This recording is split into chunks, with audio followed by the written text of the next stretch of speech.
Here we go.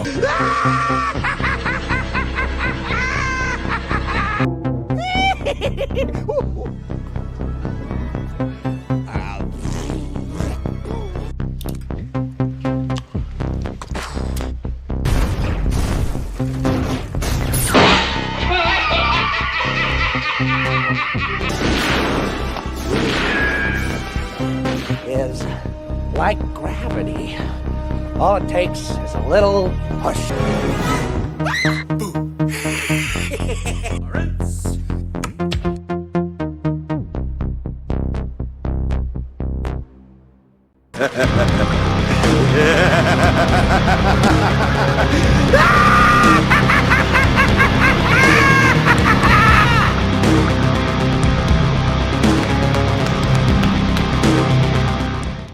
What's up, guys? How you doing? Welcome back to the channel. So glad you stopped by. And if you're brand new, welcome. Grab a seat, stay a while, but do me a couple favors, please. Go down and hit that subscribe button, then go next door, ring that bell. Make sure it says all so you know when the next video pops up. Be sure to hit that like button, and before you head out, drop a comment. And if you're one of the over 700 regulars here, we'll welcome back for another round. I ask that you also hit that like button. And before you leave, drop a comment.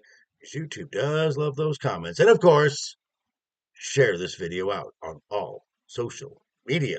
Socials, Instagram, X down below in the description. Also, check out the link to that Joker Voice merch store. Oh boy, WrestleMania 41. A show that, in my opinion, on the whole, was lacking. Lacking the oomph when it comes to the culmination of storylines for the WWE. As I said, as a whole, the show was not very good, especially with a main event that rivals the last time WrestleMania was in Las Vegas at WrestleMania 9 as the absolute worst main event in WrestleMania history. That is true. But who's to blame for this debacle?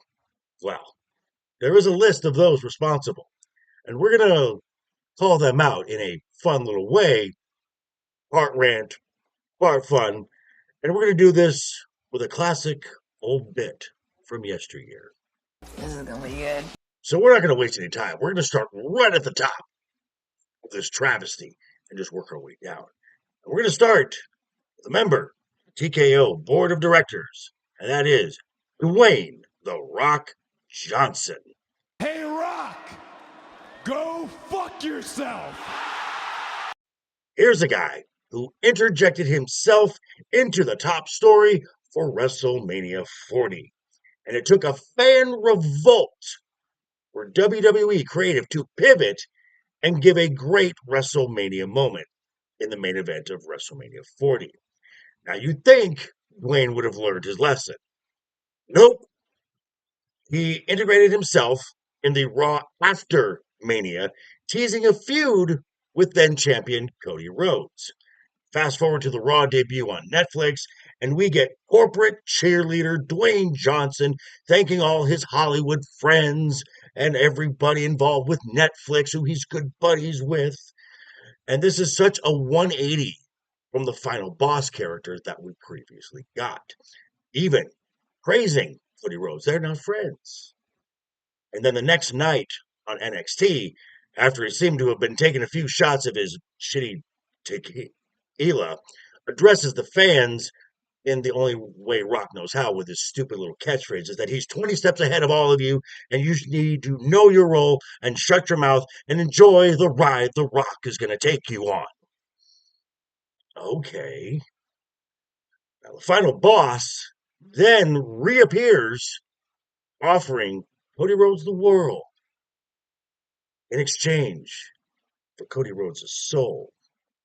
Now, this leads to the Elimination Chamber in what became one of the biggest moments in the company's history, the heel turn of John Cena. But when it comes time for this story, this angle to pay off at WrestleMania, Rock can't even be bothered to show up. No social media, nothing. So while The Rock did post that he was sitting at home in his Hawaii house, probably drinking more of that shitty tequila he has. So, Rock, who, why were you not at WrestleMania to help the man who sold his soul to you, the guy who's going to be your champion going forward, in a story that you interjected yourself in? WWE was left that their best option was Travis Scott. So, Dwayne Johnson, for being so arrogant and clueless that you think you can just show up whenever you want. You just made the list! Next on the list is WWE President Nick Khan. Now, Nick took this position in August of 2020 as president of the WWE and played a vital role in the merger position of the WWE by TKO/Endeavor. Oh, and he's also been a longtime friend of Dwayne Johnson going back to when they were kids. You can see where this is going. So, and after the success of WrestleMania 40, despite his friend's attempt to sabotage and interject himself into the entire thing, Nick Khan is never going to admit that his friend and his I'm in, I'm out approach is actually killing his product. So, Nick Khan, we're not having enough spine to tell your friend to shut the fuck up. You just made the list! And he's got to be included in this list as well. And that is Chief Content Officer of the WWE, Paul Triple H Levesque, who really needs to take a lesson in what not to say in interviews. As recently, just prior to WrestleMania 41, he told fans to basically, quote unquote, don't be a critic, just be a fan. Excuse me? If people are paying for a Netflix subscription to watch your product, if they live in the United States, they have to buy a Peacock subscription to watch your premium live events. People are buying merch. People are paying ridiculous costs to attend your shows, as just recently, $400 to $600 for nosebleed seats in Allegiant Stadium. They're not fans. They're not just fans. They're paying customers. Paying customers have every right to criticize when a product is substandard. So, Paul Levesque, for making a completely boneheaded statement. You just made the list! Finally, this just broke to me. Now, there are people who I know who have some really bad takes when it comes to the WWE. But I'm not talking about my friend Left Eye Ego here, who you'll see tonight. No, I'm speaking of Jeremy of Geeks and Gamers, whose recent take is just absolutely takes the cake as one of the worst takes I've ever heard. In a recent post, he said this, quote, "We need him back," end quote, with a picture of Vince McMahon.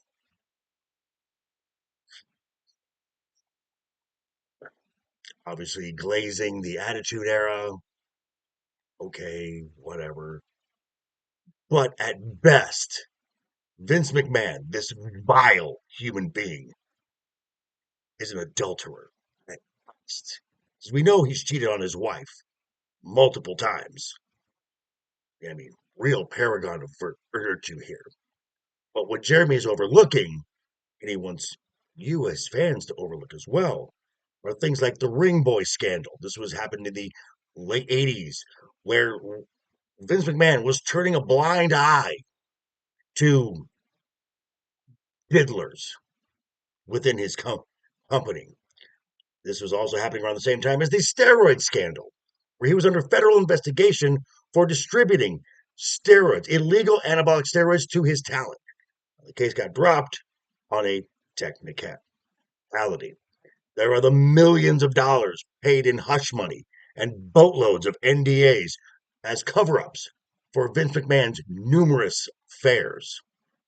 And let's not forget that there is still a civil trial pending with Janelle Grant over sexual abuse and human trafficking. So, Jeremy of Geeks and Gamers, we're just being an absolute dumbass. You just made the list! Now, just stick to Mario Kart, because right now you're really disqualified from having any opinions about the product of professional wrestling. I'm just saying. Speaking of opinions about professional wrestling, be sure to tune in tonight, new time, 6 p.m., as we'll be discussing these things, this WrestleMania debacle, and a whole lot more with me and the guys tonight, talking about Wednesday night is over. Look, so yeah. Thanks for stopping by, folks. Again, quick reminder before you head out the door, hit that subscribe button, ring that bell. If you like the video, give it a thumbs up. If you didn't like the video, hey, thanks for sticking around this long. I appreciate it. I will see you folks all very soon. Hope you're having a great week. Have a wonderful rest of the week ahead of you. Always have fun. Keep talking. Keep smiling. Until next time, Noodles. I say you better